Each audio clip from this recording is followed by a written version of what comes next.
All right, so let's get this going. Got my markers, and we can get going here.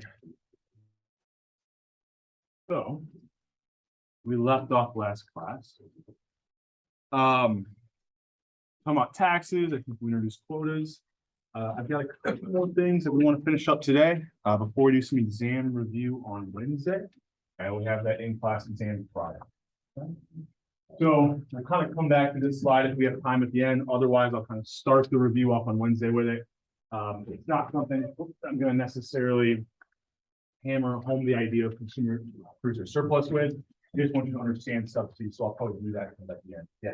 So what's kind of the layout of the exam? Is it choice, draft? So I'll talk a little bit more about that on Wednesday, but it's primarily going to be multiple choice. And how it might have like a question might give you a graph and then ask you a question about it, similar to some of the stuff that we'll work through today. So I'll kind of mention that as we go through those problems. This is something you can see. You might be given. We'll talk a little bit more about that on Wednesday. I'll kind of give you more of a rundown of what the format of that exam is. Any other questions? Okay. So the first thing we'll talk about is price ceilings. Okay. So let me get my couple markers here. Kind of introduce the idea of price ceilings, and I guess some slides go along with it, but I think breaking this down, building it piece by piece will help a little bit. So let's say we've got this market. We said supply reflects what? I hammer this in. Marginal cost, and our demand reflected marginal benefit or margin. So we identify our equilibrium point as where those two things intersected. In fact, I'll just call this P1, P1 kind of where our equilibrium price and quantity are. If the government then comes in and imposes a price ceiling, so I'll show you two types of price ceilings. The first would be something like this. So they impose this price ceiling. And basically ceiling means you can't go any higher. Right? So what a price ceiling is saying is you can't charge a price higher than this for whatever good that price ceiling was imposed upon. Well, in this situation, what happens in the market? Let's just put some numbers. Let's say the old equilibrium price was 10, this price ceiling is 15. What's going to happen? Yeah, right? Then everyone's going to leave like, yeah, okay. We're not charging a price over 15, so nothing changes. Right? So we kind of think about this as an ineffective price ceiling, right? The government didn't really understand this market, didn't understand what equilibrium price was, and it really overshot kind of where they should have. Let's think about an effective price ceiling.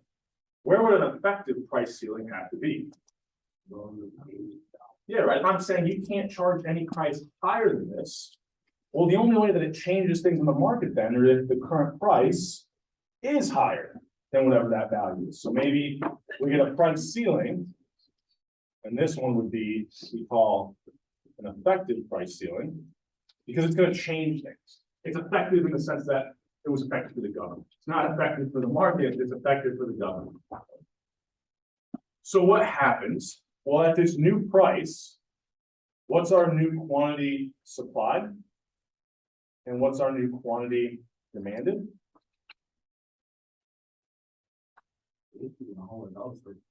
Yeah. So I'll talk about that at the end. I might put some due dates of the homework at the end of the day, Wednesday. I just wanted to have it today to make sure everyone was getting on, trying to get it done today. We're covering the very last couple questions today, so we can give you a little bit more time to kind of work on those. But yeah, right. If I have this lower price, right, this price ceiling has now caused the price to fall, right? If we assume that it can be legally enforced, right? We're assuming that. So it's going to push the price down, right? That's the whole goal of the price ceiling. So you can't charge a price that's above this value. What else has it caused? At this new price, this lower price, quantity supplied is lower than quantity demanded. So we have a, someone said it behind me, shortage, right? More people would like to buy at this new price of $5 and what suppliers are going to provide to the market. So if suppliers are only going to supply this much to the market, our quantity supplied under a price ceiling essentially becomes kind of like when we use the star to notate like our equilibriums. It's our new equilibrium quantity, right? Because even though, yeah, people would buy way more, it's never going to make it to the market. The suppliers at this lower price aren't going to put as much out there. So what is producer and consumer surplus? Okay. I'm going to get rid of the ineffective price ceiling. Well, first of all, before I erase it, the ineffective price ceiling, what would deadweight loss be? It didn't change anything, 0. Surplus stays the same, right? But if we have an effective price ceiling, like we had up here, let's get rid of these lines just to help make it easier. Where's producer and consumer surplus? So for producers, It's the square at the bottom. so not the square, triangle, right? Oh, it's Because higher. producer surplus will always be, start with the first quantity, go to the very last quantity, whatever, actually, I shouldn't call this N, I'm thinking about my stats class. Whatever the new equilibrium quantity is, start, go all the way up to that quantity and add up the difference between the price that the producers can get and whatever their marginal cost was. Well, the price is just going to be the equilibrium price. In this case, it's our price, you kind of call this maybe PC for price ceiling. We want to write out price ceiling here, right? It's that new price. And our marginal cost is represented by our supply curve. So we're really just looking for the area in between that new price and my supply curve. Now in a second, I'll give you some examples where we have some numbers, where the supply curve starts. We've got some different prices. We can actually calculate these. But for now, we just think about where is producer surplus, the area underneath the price, but above my supply curve. The difference between those at every single quantity. Okay. Any questions there before you continue? Well, what's consumer surplus?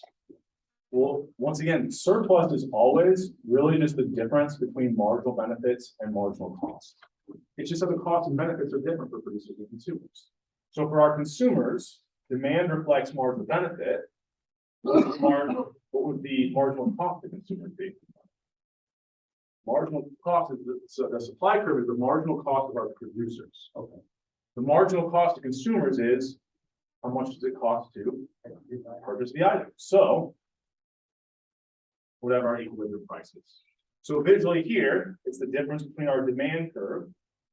Actually, sorry, I went out too far, right? Because our quantity stops here after the price price ceiling. So it's the difference between our demand curve and this new equilibrium price. So it no longer looks like a triangle after we have this government intervention, because consumer surplus used to be this entire triangle before the price ceiling. After the price ceiling, it lowered the price, which you can kind of think about, well, that's a good thing for consumers. So if the price ceiling lowers the price, we should see a pretty big gain in consumer surplus. Similarly, seeing a lower price, we should have seen a pretty large decrease, right? This used to be producer surplus, it no longer is. So this lower price increased consumer surplus, but at a cost to producers, right? So unlike where, like with taxes, we saw a transition of surplus from consumers and producers to tax revenue, price ceilings just transfer producer surplus to consumers. Yeah, so I've got one. Well, I'll kind of walk through it in just a second. But yeah, how could I do this? It's a little bit more tricky. I can kind of think about, I could figure out what this point is. I've got a rectangle, I've got a triangle. Now it's tougher, but we'll see if anyone can kind of envision this. I wouldn't push you this far in this hand, but how could I find what this value is? So it's a point on my demand curve. And if I know my new quantity, I could just plug that quantity into my demand curve, and it should tell me what that price would be, that combination of quantity price on that point might be. So then I would have the values that I need to calculate a rectangle and a triangle. I won't push you quite that far in the exam when it comes to calculating consumer producer surplus from these price ceilings. when it comes to what we're talking about today, I'm more concerned with, the direction that surplus is moving. Consumer surplus increase, producer surplus hurt. I want you to be able to understand what happens, and what's the new price after the price ceiling, what happens to quantity, maybe there's a shortage cause, how big the actual surplus values. I'm going to kind of leave those to like our tax examples that we had one time we were doing just general. Okay, so I kind of jumped the gun on a lot of this. So there's a little review as we go through the next slide or two. But basically these price ceilings are just going to be effective if they're set below the equilibrium price. Those are some examples are going to be rent control. During times of war, sometimes these like raw metals or rubber and things like that. We see that there's price ceilings put on those, and that's essentially because during a time of war, the government becomes a huge consumer of these goods. So they put a price ceiling because they know they're going to have to buy a lot of them, increase consumer surplus, but if the major consumer is the government moves out of it. Is there ever a time where the taxes added to a product will go above the price ceiling, but like the product will jump in being sold above the price ceiling? The taxes, so you're saying is there a combination of taxes and pricing?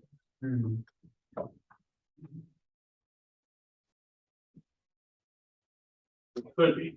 I'm trying to think of an example off the top of my head, but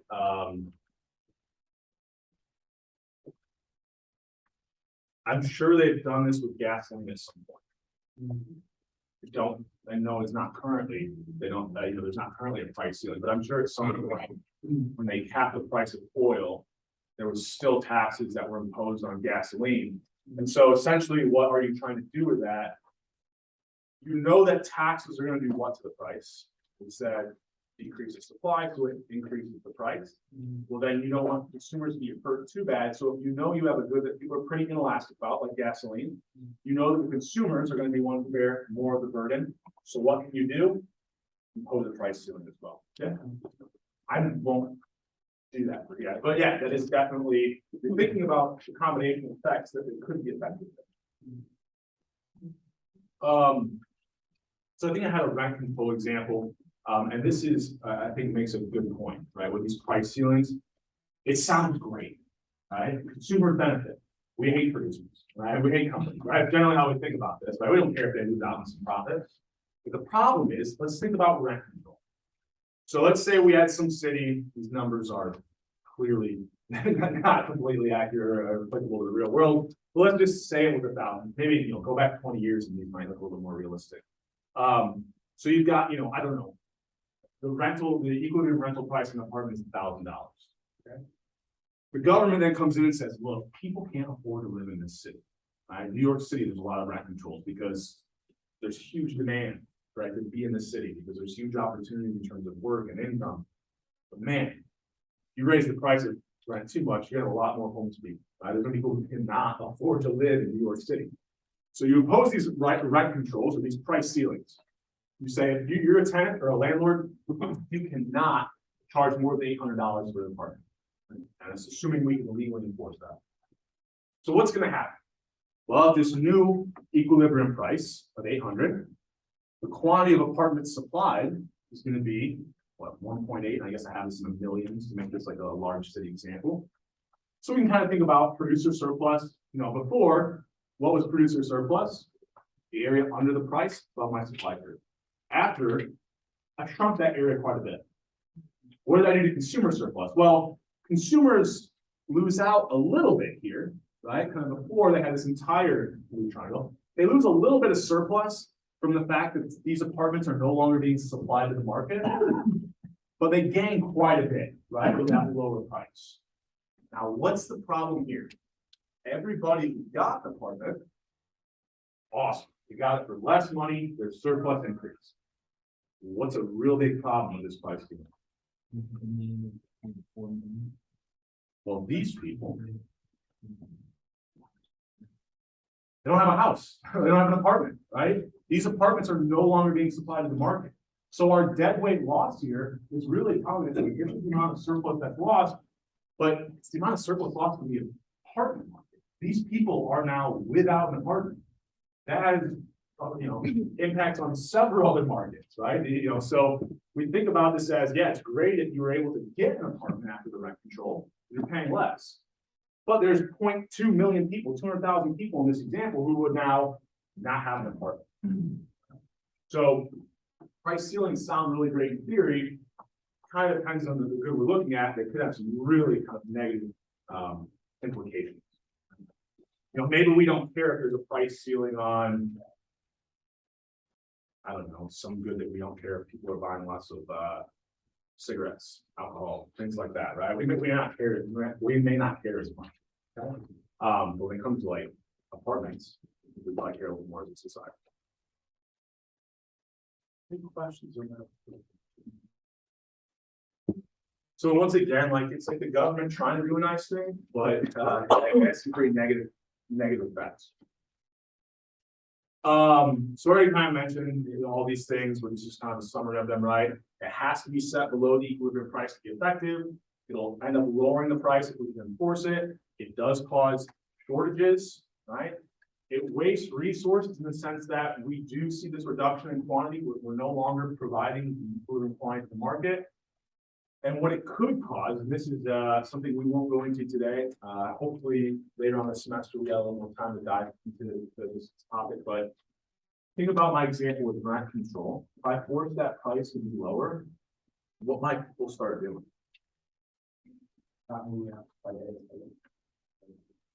Well, so the consumers might have certain responses, but just let's think about the producers. If I was one of the people who was previously renting out this apartment, but I say it's not really worth it to me if I can only get $800, I need to get at least 1,000. What might I try to do? I'm going to try to go about it in a way that it's not important, right? Similar idea. You know, if I were to lower the price, artificially lower the price of, I don't know, we'll say cigarettes, right? I know they're relatively low, but there's a shortage. So as a producer, if I have a supply of cigarettes, but I'm like, yeah, I don't want to supply them legally because I can't get as much money.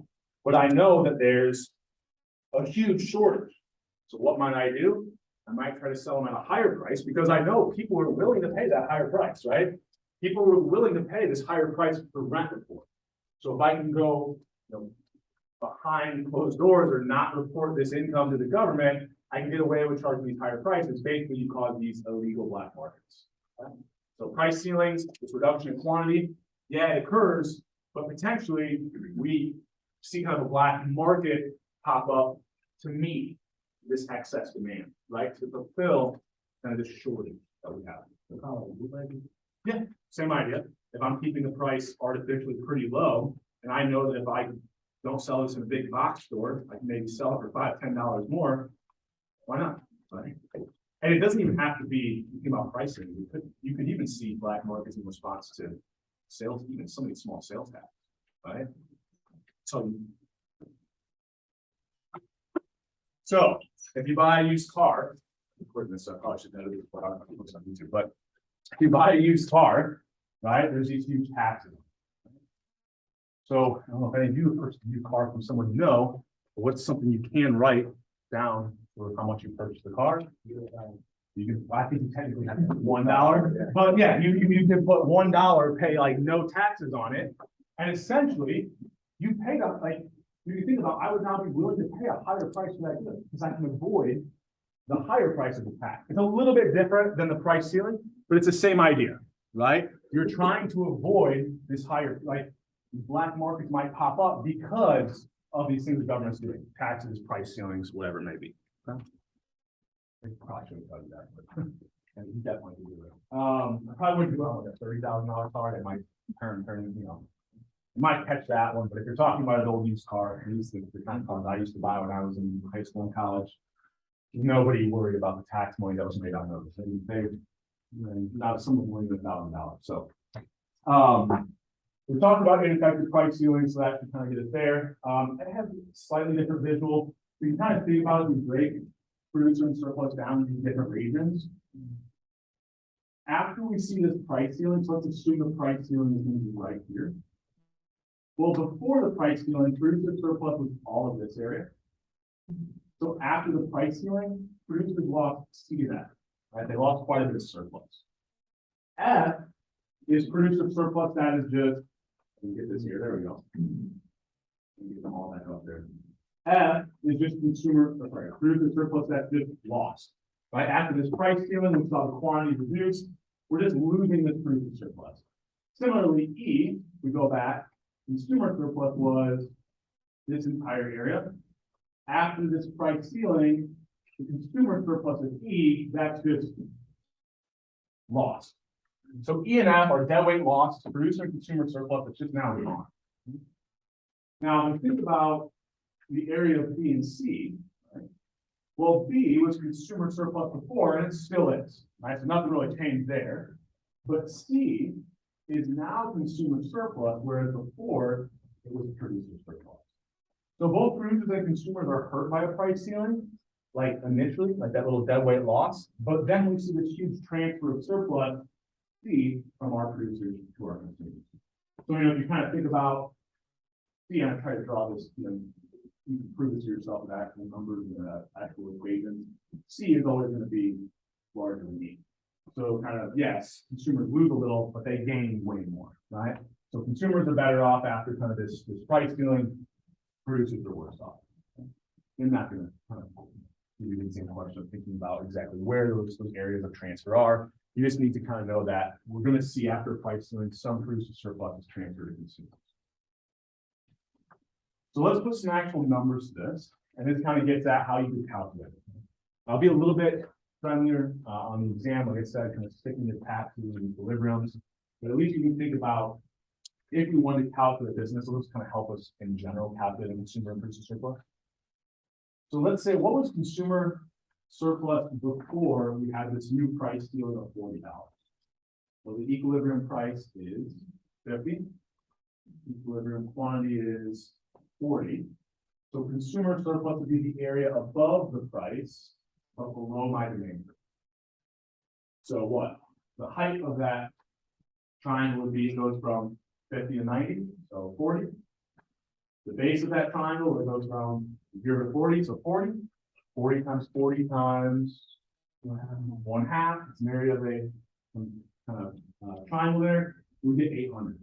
Well, after this price ceiling, we now know the new consumer surplus is this blue area. And like you were kind of getting at earlier, we got to break this down into two parts, right? We've got this top triangle, right? Which goes from what, 60 to 90, so a height of 30, times a base of from 0 to 30, so 30 times 1/2.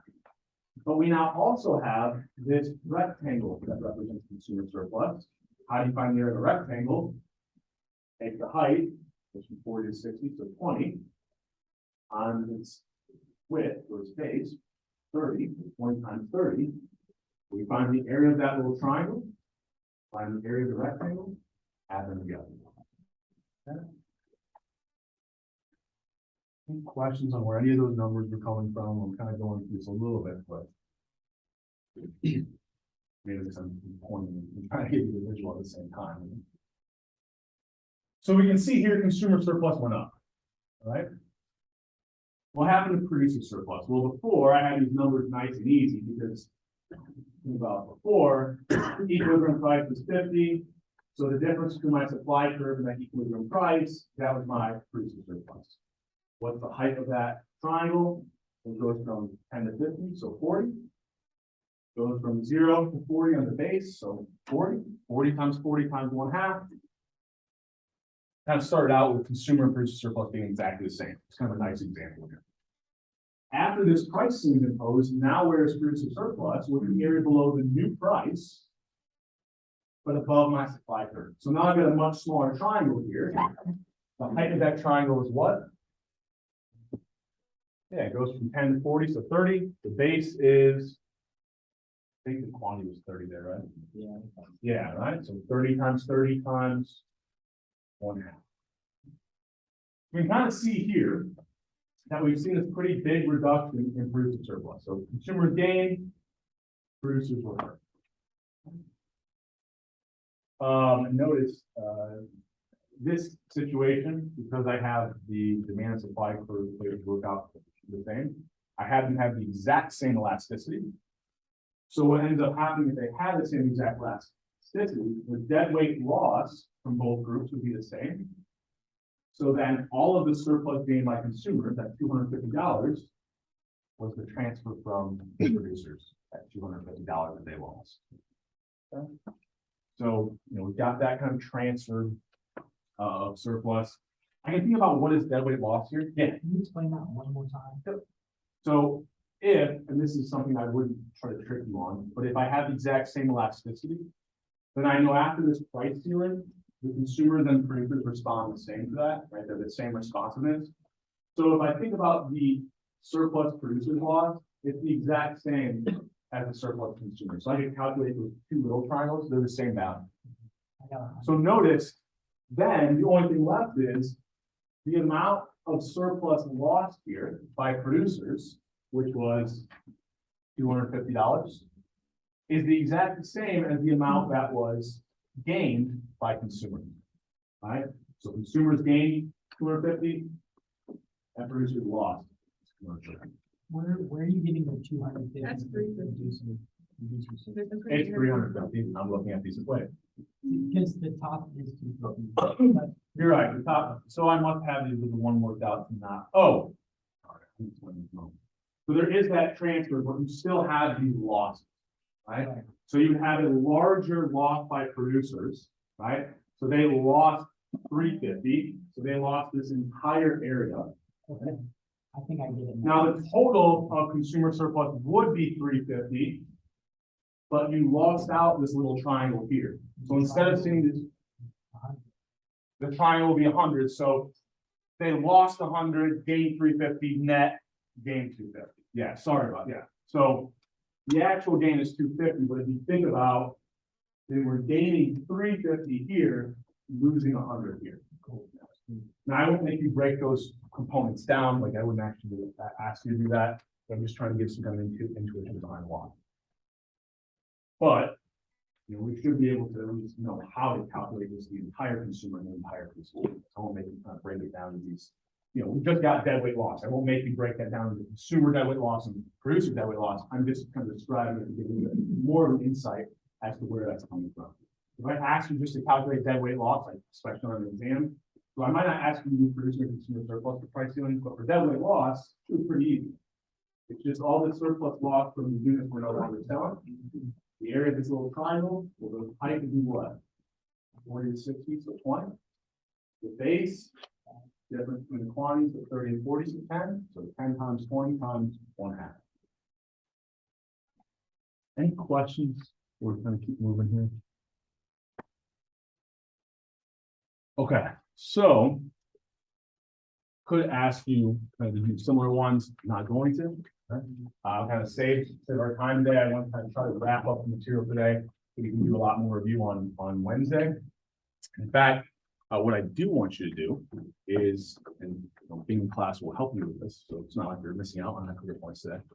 I've got a survey that will pop up at 10 minutes after our class is over, so 1 o'clock on Canvas. It's basically just a survey. You get on, you respond, you'll get the full 10 out of 10.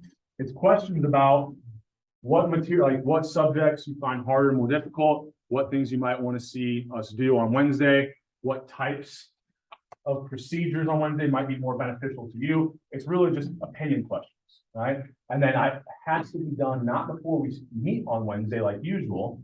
I want you to get on and submit it because it should just take 5 minutes. Submit it before the end of the day today. That way tomorrow I can actually look at your responses and kind of cater what we do on Wednesday to kind of meet the majority of the responses I see. Okay?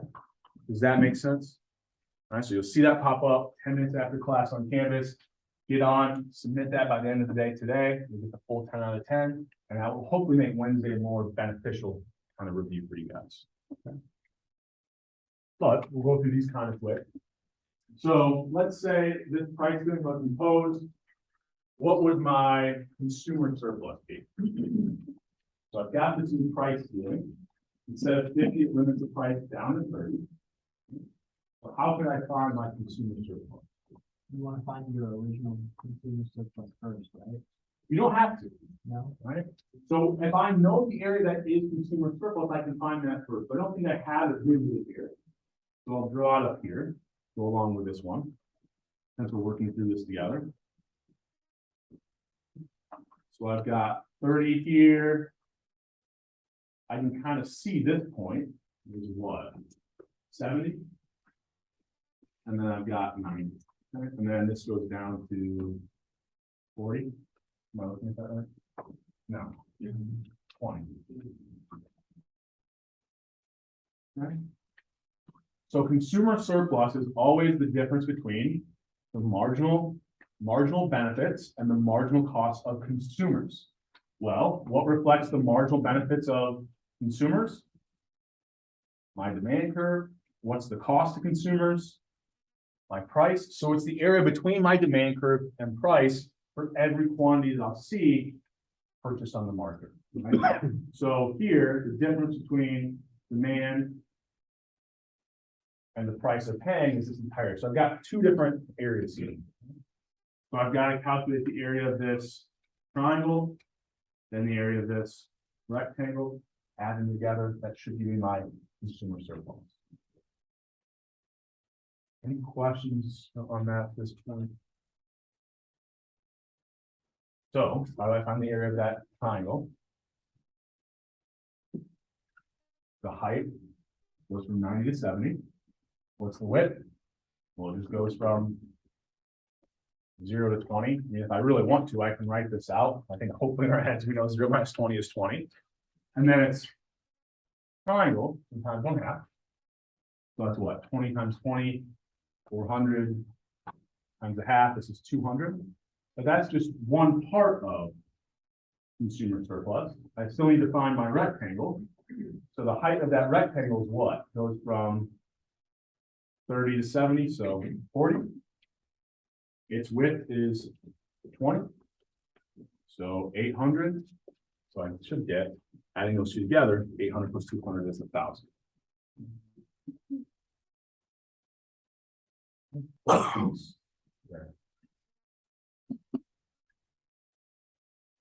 What if I wanted producer surplus? It would be quite a bit easier. If I want producer surplus, what area am I looking for? Yeah, so you're jumping the gun, you're thinking about it visually, right? It's that lower triangle there. But just as kind of a review, what are we doing? It's the same every time we calculate surplus. The difference between marginal benefit and marginal cost. The only difference is now we're thinking about what are the benefits and costs of producers instead of consumers. Here, marginal cost of my producers is reflected in the supply curve. What's the benefit to producers of selling something? Price. So I'm looking for the difference between the price and the supply curve. Yeah. Now, I can kind of almost just like memorize, if I see enough examples, it's that lower kind of triangle, but that's why that area represents producer surplus. Okay? It's the difference between the new price and the marginal cost to be reflected in that supply. So like we were saying, I go from 10 to 30, the height of my triangle is 20, multiplied by the base of that triangle, which is 0 to 20, so 20, 20 times 20 times 1/2. You want 400 times 1/2 should be 200. So there, we're computing our producer surplus. We had calculated the height was 20, going from 0 to 20, the quantity difference was 20, and then times 1/2. Just kind of write that out for you. Yeah. Would you say it's better to have these equations memorized, or would you say it's better to be able to like look at it visually and kind of remember how to do it just by looking at a graph versus the equation? Probably looking at it visually. We're probably gonna have visuals when it comes to calculating the surplus on the exam. You know, in terms of having the equations memorized, I'm really using the same equation to calculate surplus. It's just that I have to think about what are the benefits and costs to consumers versus producers. And when it comes to calculating these, because we kept it linear, if I want to, you know, I guess technically, maybe I'll write these up on the board during the exam, but this is the area of a triangle. And then length times width or base times height, or however you want to call that, this would be our area for a rectangle. That really should be the only two things you need to calculate these surplus values. Does that make? But yeah, if I'm asking to calculate surplus at this point, maybe later in the semester, but at this point, I'm not gonna expect you to be able to use equations to calculate surplus. I would be expecting you to be able to use a graphical visualization to then calculate those. Or maybe I'll just like kind of quiz you on the principle. Maybe I tell you the total surplus before the price ceiling was 500, total surplus after was 300, so deadweight loss would have to be total surplus was 500 before, after this government action, it's now 300. The loss in surplus is the definition of deadweight loss. So maybe something like that, I wouldn't give you a visual because giving you those values, you should know the deadweight loss is that reduction in surplus, but that would be the extent of that. Okay. Any other questions? We're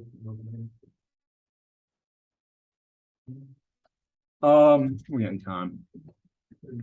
All right, so deadweight loss, we kind of thought about this area. It's the surplus loss from this reduction in quantity. We're now thinking about, here's my deadweight loss, right? I put the visualization over here since I've been trying to kind of add to as we go.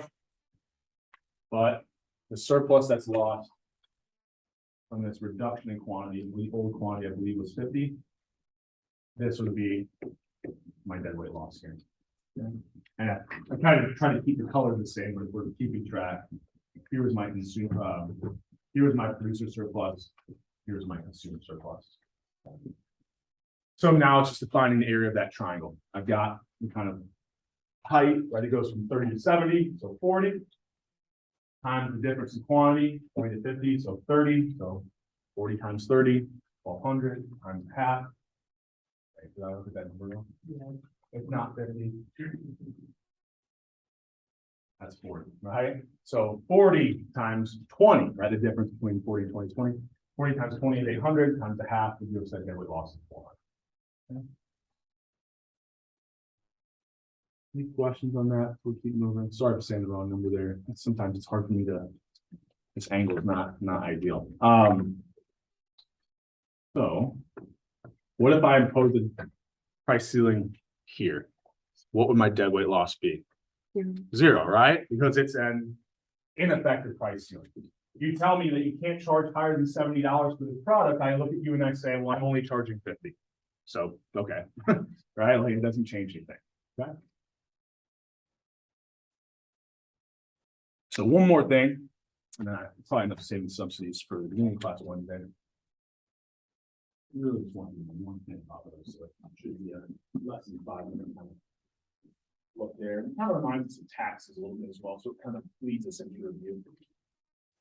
So let's instead say we get a price floor. I actually know that I went through an example of this one day with you guys, but a very specific example.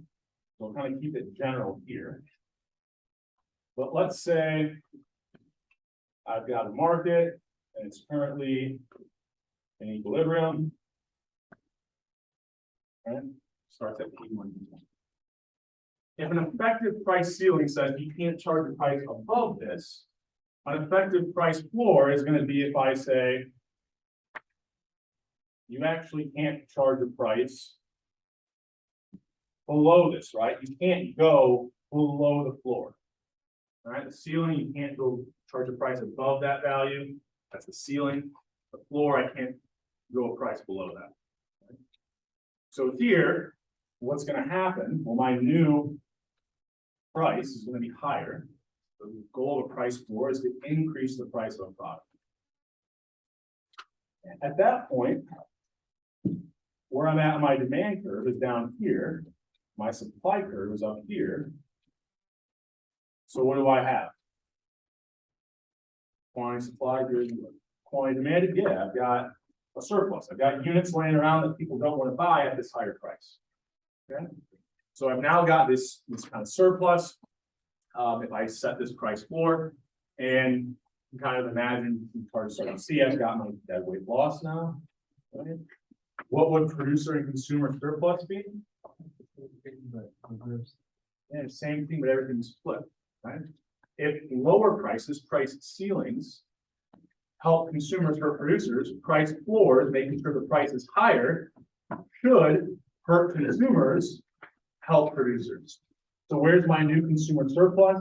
The difference between my demand curve and the new price.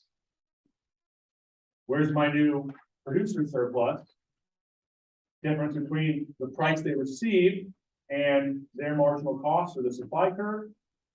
So you can kind of see here, producers now are able to, we are now converting some of what used to be consumer surplus to producers. So price floors help producers, price ceilings help consumers. So why might we want to use price floors? Minimum wage is a perfect example, right? It raises the cost there. Now that one, everything gets flipped because the producers of labor, the people who supply it are us, and the consumers are actually companies. So in that situation, with the minimum wage, we're actually gonna eat into consumer surplus, but the consumers of labor are companies, they're the ones hiring. So it kind of flips on its head, flips it on its head there. But there's another, the government does this with certain other products as well. I don't think this is still the case. I know it was, if you go back from like the 70s, 80s. You ever heard of like the term government cheese?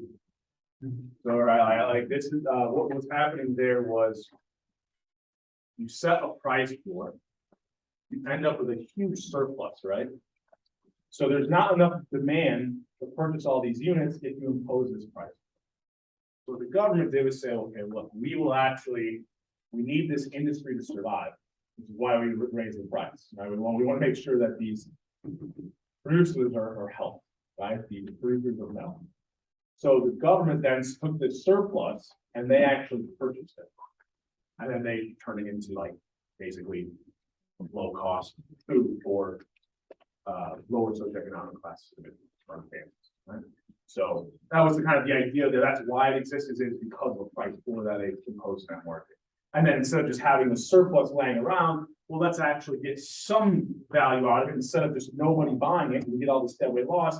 Even if I sell it at a lower price or even give it away to my populace, that's better than nothing.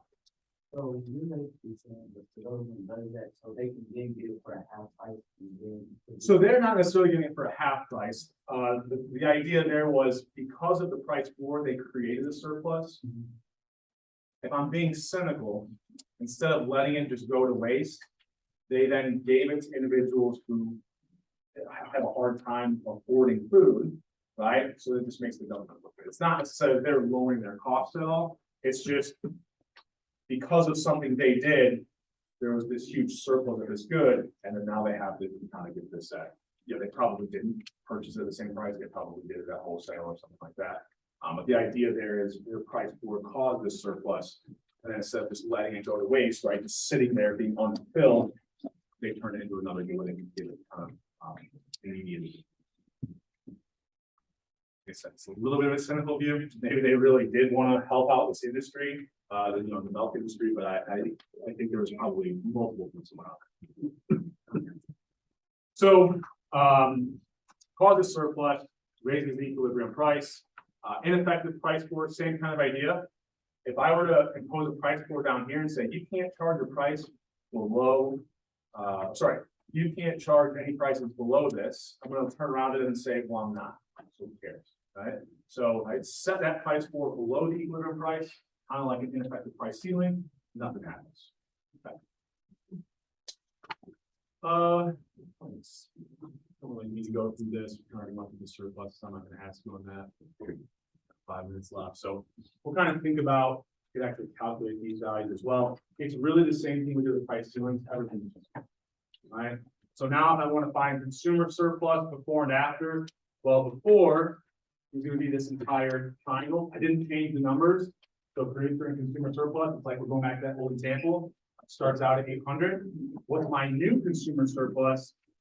The area above this new higher price and demand curve.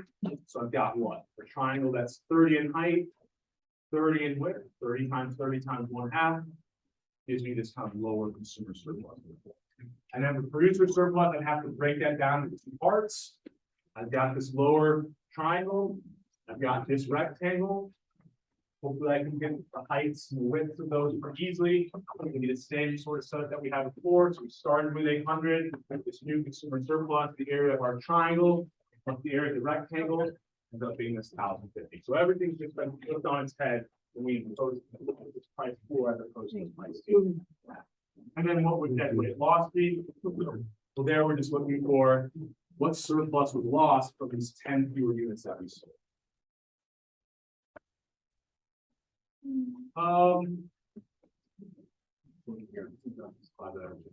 So I've already kind of mentioned the minimum wage, how everything's on a split. We can imagine here, if I've got a good, go back here, there we go.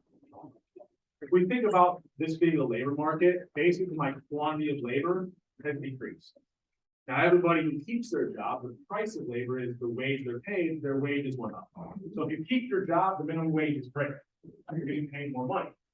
But if you were one of these individuals who lost their job, not so great for you, right? If we don't put this in the concept of labor market, just like a good, if I'm the producer of a certain good and there's a price floor imposed in my market, if I can stay in business, I'm one of the more efficient companies, I can now sell my product for more, things are great. But this reduction in quantity potentially comes at a loss of the number of companies, right? Some companies may not survive this price floor, and so some might be driven out of the market.